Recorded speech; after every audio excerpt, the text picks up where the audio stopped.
હનુમાનજી મહારાજ પાસે કાંઈ નહોતું, આખી દુનિયા સલામ કરે, આખી દુનિયા.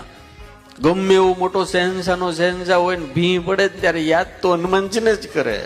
કષ્ટ શબ્દ છે ને ખાલી 2 અક્ષરનો છે, પણ એ કષ્ટને ભાંગવાનું જો કામ કરતો હોય ને તો સાળંગપુર વાળો મારો દાદો કષ્ટ ભંજન દેવ છે યાર.